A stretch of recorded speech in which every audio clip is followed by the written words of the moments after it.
Shri Mons Joseph. Yes sir, കടുത്തുരുത്തിയിൽ വിവിധ സർക്കാർ സ്ഥാപനങ്ങൾ സ്ഥാപിക്കുന്നതിന് വേണ്ടി കടുത്തുരുത്തി ഗ്രാമപഞ്ചായത്ത് സർക്കാർ സഹായത്തോടെ വില കൊടുത്ത് വാങ്ങിച്ച ഭൂമി വില കൊടുത്ത് വാങ്ങിച്ച ഭൂമി പരിവർത്തനപ്പെടുത്തുന്നതിന് അനുവാദം നൽകണം എന്ന് അഭ്യർത്ഥിച്ചുകൊണ്ട് കൃഷി വകുപ്പിൻ്റെ തലത്തിൽ, റവന്യൂ വകുപ്പിൻ്റെ തലത്തിലും പ്രാദേശിക നിരീക്ഷണ സമിതിയുടെ നേതൃത്വത്തിൽ നിവേദനം സമർപ്പിക്കുകയുണ്ടായി. സാർ, ഇക്കാര്യത്തിൽ നമ്മുടെ തണ്ണീർത്തട സംരക്ഷണ നിയമം പാസ്സാക്കിയപ്പോൾ ആ നിയമം പാസ്സാക്കുന്നതിൽ ബില്ലിൻ്റെ 8ാം ഖണ്ഡിക 10ാം വകുപ്പിന് നൽകിയ ഭേദഗതി പ്രകാരം 3ാം വകുപ്പിൽ പൊതു ആവശ്യത്തിന് അത്യന്താപേക്ഷിതമെങ്കിൽ പരിവർത്തനം നടത്താമെന്ന് ഇളവ് അനുവദിച്ചിട്ടുള്ളതാണ്. സാർ, ഈ ഭൂമി വാങ്ങിച്ചത് തന്നെ കടുത്തുരുത്തിയിലെ വിവിധ സ്ഥാപനങ്ങൾക്ക് വേണ്ടിയാണ്. അവിടെ 8 ഏക്കർ സ്ഥലത്ത് പോളിടെക്നിക്കിന് കെട്ടിടം പണിയുകയും ഇപ്പോൾ പോളിടെക്നിക്ക് പ്രവർത്തിച്ചുകൊണ്ടിരിക്കുകയാണ്. 20 വർഷം മുമ്പ് മേടിച്ചതാണ്. 8 ഏക്കർ സ്ഥലം കേന്ദ്രീയ വിദ്യാലയത്തിന് വേണ്ടി നമ്മുടെ സംസ്ഥാന ഗവൺമെന്റ് തന്നെ ഉത്തരവിറക്കി വിട്ടുകൊടുത്തു. ആ വിട്ടുകൊടുത്ത സ്ഥലത്ത് 30 കോടി രൂപ കേന്ദ്ര ഗവൺമെന്റ് അനുവദിച്ചിരിക്കുകയാണ് കേന്ദ്രീയ വിദ്യാലയം പണിയാൻ വേണ്ടി. നമുക്ക് അനുവാദം കൊടുക്കാൻ പറ്റുന്നില്ല. ഇവിടെ കേന്ദ്രീയ വിദ്യാലയത്തിന് വേണ്ടി 8 ഏക്കർ സ്ഥലം, ഫയർ സ്റ്റേഷൻ, അതുപോലെ തന്നെ പൊതു കളിസ്ഥലം, അംഗൻവാടി, ഇതെല്ലാം നിർമ്മിക്കാനുള്ളതാണ്. ഇതിനെല്ലാം വേണ്ടിയാണ് കടുത്തുരുത്തി പഞ്ചായത്ത് മറ്റു കാര്യങ്ങൾ മാറ്റിവെച്ച് പണം കൊടുത്ത് ഭൂമി വാങ്ങിച്ചിട്ടുള്ളത്. സാർ, ഈ ഭൂമി ഇവിടെ രൂപാന്തരപ്പെടുത്തുന്നതിന് വേണ്ടി സംസ്ഥാന ഗവൺമെന്റ് തന്നെ 3 കോടി രൂപ 8 വർഷം മുമ്പ് അനുവദിച്ചതാണ്. സാർ, ഇതൊന്നും ഉപയോഗിക്കാൻ പറ്റുന്നില്ല. 6 വർഷമായി അനുവാദം കൊടുത്തു. അവസാനം കൃഷി വകുപ്പിന്റെ സ്റ്റേറ്റ് ലെവൽ സമിതി പരിശോധിച്ചു. സോഷ്യൽ ഇമ്പാക്ട് സ്റ്റഡി, 2013 പുതിയ നിയമം അനുസരിച്ച് സോഷ്യൽ ഇമ്പാക്ട് സ്റ്റഡി നടത്തണമെന്ന് പറഞ്ഞു. ആ സ്റ്റഡി നടത്തുന്നതിന്റെ ഒരാവശ്യവും സത്യത്തിലില്ലായിരുന്നു. ശ്രീ KP മോഹനൻ നേരത്തെ കൃഷിമന്ത്രിയായിരിക്കുന്ന സമയത്ത് ഇതുപോലെയുള്ള കാര്യങ്ങൾ, അതിനുശേഷം ഗവൺമെന്റിന്റെ വിവിധ മന്ത്രിമാർ ഒക്കെ ഇതിന് ഇളവ് അനുവദിക്കുന്ന നിയമത്തിൽ നിന്നുകൊണ്ട് ഇളവ് അനുവദിക്കുന്ന നടപടിയാണ് സ്വീകരിച്ചിട്ടുള്ളത്. എനിക്ക് ബഹുമാനപ്പെട്ട കൃഷി വകുപ്പ് മന്ത്രിയോട് പറയാനുള്ളത്, ഈ സ്ഥലത്ത് നമുക്കിനി നെൽകൃഷി ചെയ്യാനോ കൃഷി ഇറക്കാനോ പറ്റത്തില്ല. ഇത് ഗവൺമെന്റിന്റെ പൊതാവശ്യത്തിന് വേണ്ടി വാങ്ങിച്ച സ്ഥലത്ത്, കേരളത്തിൽ എവിടെയായാലും സർക്കാർ ആവശ്യത്തിന് വേണ്ടി വാങ്ങിച്ചിരിക്കുന്ന സ്ഥലമാണെങ്കിൽ അത് രൂപാന്തരീകരണത്തിന് അനുവാദം നമ്മുടെ നിയമത്തിൽ തന്നെ പാസ്സാക്കിയതിൽ ഉണ്ടെന്നുള്ളത് കൊണ്ട് ഇളവ് അനുവദിച്ചുകൊണ്ട് ഈ പ്രശ്നം പരിഹരിക്കേണ്ടതായിട്ടുണ്ട്. സാർ, ഇവിടെ നമുക്ക് ഏറ്റവും വലിയ ഗതികേട്, കേന്ദ്രം അനുവദിച്ച് 30 കോടി രൂപ നഷ്ടപ്പെടും. കേരളത്തിൽ ഏക കേന്ദ്രീയ വിദ്യാലയമാണ് 5 വർഷം മുമ്പ് അനുവദിച്ചത്. അതിപ്പോൾ നഷ്ടപ്പെടും. 1ാം ക്ലാസ്സിൽ അഡ്മിഷൻ നടത്താൻ പോലും അവരിപ്പോൾ സമ്മതിക്കുന്നില്ല.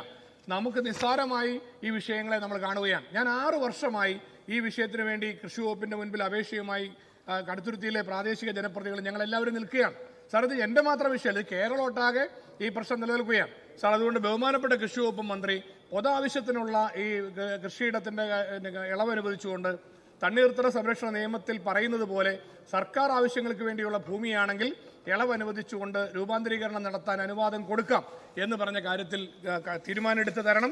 ഈ പ്രശ്നം പരിഹരിച്ചു തരണം. നമ്മുടെ സംസ്ഥാനത്തിന് നഷ്ടമാകാത്ത വിധത്തിൽ, കേന്ദ്രീയ വിദ്യാലയം നഷ്ടപ്പെടാത്ത വിധത്തിലും കടുത്തുരുത്തിയിലെ വിവിധ സർക്കാർ സ്ഥാപനങ്ങൾ പ്രവർത്തിപ്പിക്കാൻ കഴിയുന്ന വിധത്തിലും അനുകൂലമായ നടപടി സ്വീകരിക്കണമെന്ന് അഭ്യർത്ഥിക്കുന്നു.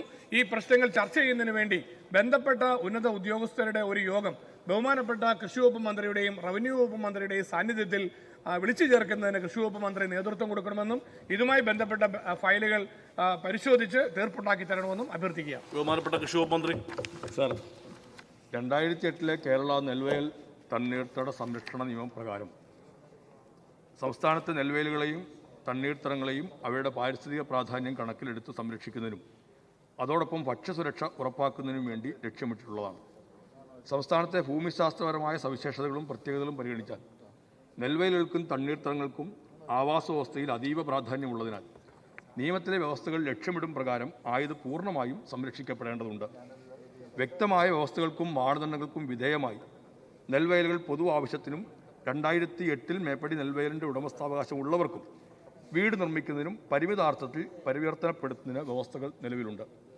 കേരളത്തിലെ സവിശേഷമായ ഭൂപ്രകൃതിയിൽ പാടശേഖരങ്ങൾക്ക് സ്വാഭാവിക നീരൊഴുക്ക് നിലനിർത്തുന്നതിനും ഭൂഗർഭ ജലലഭ്യത ഉറപ്പുവരുത്തുന്നതിനും പാരിസ്ഥിതിക സന്തുലിതാവസ്ഥ സംരക്ഷിക്കുന്നതിനും വളരെ പ്രധാനമായ പങ്കാണുള്ളത്. അടിസ്ഥാന സൗകര്യ വികസനത്തിൻ്റെ പേരിൽ പാടശേഖരങ്ങൾ നികത്തി സ്വാഭാവിക ഭൂപ്രകൃതി നശിപ്പിക്കുന്ന പ്രവർത്തികളോ നിർമ്മാണ പ്രവർത്തനങ്ങളോ ഏറ്റെടുത്ത് നടപ്പാക്കുന്നത് അഭികാമ്യമല്ല. റവന്യൂ വകുപ്പ് മറ്റു വകുപ്പുകൾക്ക്, സർക്കാർ ഏജൻസികൾക്ക് ഭൂമി കൈമാറുമ്പോൾ ഭൂമിയുടെ തരം 2008 നിയമത്തിൻ്റെ പരിധിയിൽ വരുന്ന ഭൂമിയാണെങ്കിൽ നിയമപ്രകാരമുള്ള അനുമതി ലഭ്യമാകുന്ന പക്ഷം മാത്രമേ ഭൂമിയുടെ സ്വഭാവം മാറ്റം വരുത്തുന്നതിനോ നിർമ്മാണ പ്രവർത്തനങ്ങൾ ആരംഭിക്കുന്നതിനോ നടപടി സ്വീകരിക്കാവൂ. 2008 നെൽവയൽ തണ്ണീർത്തട സംരക്ഷണ നിയമത്തിലെ 10(2) പ്രകാരം വകുപ്പ് 10(2) പ്രകാരം പരിവർത്തനപ്പെടുത്തുന്നതിനോ രൂപാന്തരപ്പെടുത്തുന്നതിനോ പ്രാദേശിക തല സമിതി ശുപാർശ ചെയ്യുകയും സംസ്ഥാനതല സമിതി നൽകുന്ന റിപ്പോർട്ടിൻ്റെ അടിസ്ഥാനത്തിൽ പകരം മറ്റൊരു സ്ഥലം ലഭ്യമല്ലെന്നും അപ്രകാരമുള്ള പരിവർത്തനപ്പെടുത്തലോ രൂപാന്തരപ്പെടുത്തലോ ചേർന്ന് കിടക്കുന്ന നെൽവയലിലെ നെൽകൃഷിയെയോ